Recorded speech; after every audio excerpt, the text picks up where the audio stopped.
Di balik kobaran api dan hiruk-pikuk penjarahan pada Mei 1998, ada tragedi lain yang jauh lebih sunyi, namun begitu kejam menimpa kaum perempuan yang bernama kekerasan seksual. Gelombang kekerasan seksual ini terjadi di berbagai kota, mulai dari Jakarta, Tangerang, Palembang, Solo, Surabaya, Lampung, hingga Medan. Catatan investigasi mencatat sedikitnya 85 kasus, 52 korban penodaan kehormatan, 14 kasus disertai penganiayaan, 10 serangan seksual, dan 9 pelecehan. Mayoritas dari korban adalah perempuan etnis Tionghoa, mulai dari remaja belia hingga ibu rumah tangga. Komnas Perempuan menerima 168 laporan, namun semua orang tahu angka itu bukanlah gambaran sebenarnya. Di balik catatan resmi, masih banyak korban yang memilih bungkam, terjebak oleh trauma dan ketakutan yang membuat suara mereka terkunci. Metode kekerasan itu nyaris tak bisa dinalar oleh akal manusia normal. Tubuh perempuan diseret dari rumah atau dari tempat usahanya, ditelanjangi, dilecehkan bergiliran, lalu dianiaya, bahkan disiksa dengan benda tajam. Ada yang kehilangan nyawa, ada pula yang masih hidup, namun membawa luka fisik dan batin yang tak pernah sembuh. Hinaan rasial kerap dilontarkan para pelaku saat melampiaskan kepuasan mereka. Beberapa perempuan bahkan dipaksa mengalami tindakan asusila di depan suami atau anaknya sendiri, sebelum keluarganya dibunuh tanpa ampun.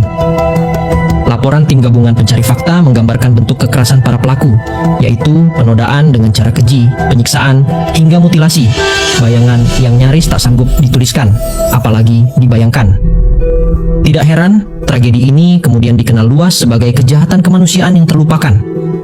Awalnya, pemerintah memilih meragukan laporan-laporan tersebut, beralasan bahwa bukti terlalu minim dan cerita korban sulit diverifikasi. Namun, desakan publik terus bergelora. Suara organisasi masyarakat, kelompok mahasiswa, dan media massa menekan pemerintah agar mengakui kenyataan pahit itu. Akhirnya, pada bulan Oktober 1998, Presiden B.J. Habibie membentuk Komnas Anti Kekerasan Terhadap Perempuan, sembari menyampaikan permintaan maaf resmi negara terhadap para korban. Meski begitu, keadilan tetap jauh dari jangkauan. Hingga hari ini, tidak satupun pelaku yang pernah diadili meninggalkan luka yang masih menganga di hati para penyintas dan keluarga mereka.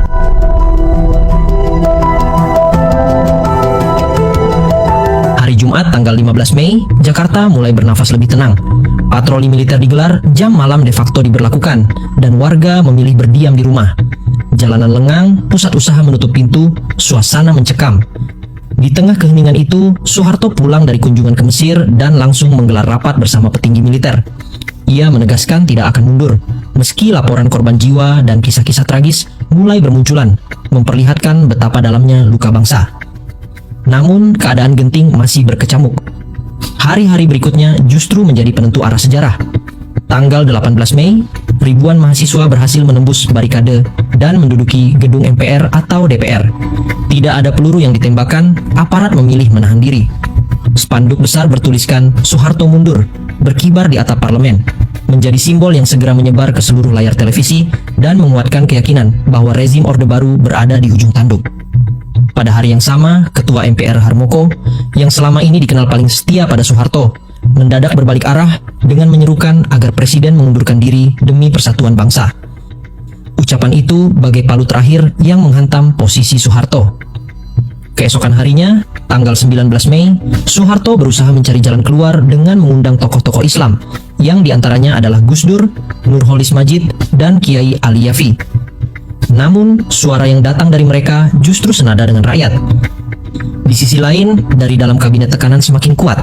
14 menteri menyatakan siap mundur bersama-sama bila Soeharto tetap bertahan. Pemerintahan praktis lumpuh. Di luar gedung, Amin Rais sempat mengumumkan rencana menggelar demonstrasi besar di Monas pada tanggal 20 Mei. Namun ia batalkan karena khawatir akan terjadi pertumpahan darah yang lebih besar. Sementara itu, di balik layar, negosiasi politik berlangsung intens, menentukan detik-detik terakhir kekuasaan yang sudah berusia lebih dari 3 dasawarsa. Akhirnya, pada Kamis, 21 Mei 1998, tepat pukul 9 pagi waktu Indonesia Barat, layar televisi nasional menayangkan siaran langsung dari Istana Merdeka. Soeharto tampil dengan wajah letih, lalu dengan suara bergetar namun tegas, ia membacakan pernyataan singkat yang berisi bahwa dirinya mengundurkan diri dari jabatan Presiden Republik Indonesia. Sesaat kemudian, Wakil Presiden Bahrudin Jusuf Habibie dilantik sebagai penggantinya. Dalam hitungan menit, arah sejarah bangsa berubah. Kabar itu secepat kilat menyebar. Di gedung DPR, mahasiswa yang sejak berhari-hari bertahan langsung bersorak, saling berpelukan, dan menyanyikan lagu-lagu perjuangan. Air mata mengalir, meluapkan rasa lega sekaligus penghormatan kepada kawan-kawan yang telah gugur. Di jalan-jalan ibu kota, masyarakat berhamburan keluar rumah, memukul kentongan, berkonvoi kendaraan, dan meneriakkan satu kata yang menggema di mana-mana, reformasi. Indonesia menyaksikan sendiri kejatuhan seorang pemimpin yang selama lebih dari 3 dekade dianggap tak tergoyahkan.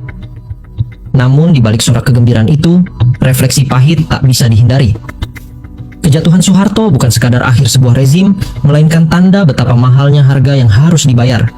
Darah mahasiswa yang tumpah, rumah dan toko yang hangus, perempuan-perempuan yang menjadi korban kekerasan hingga trauma yang tak hilang sampai kini.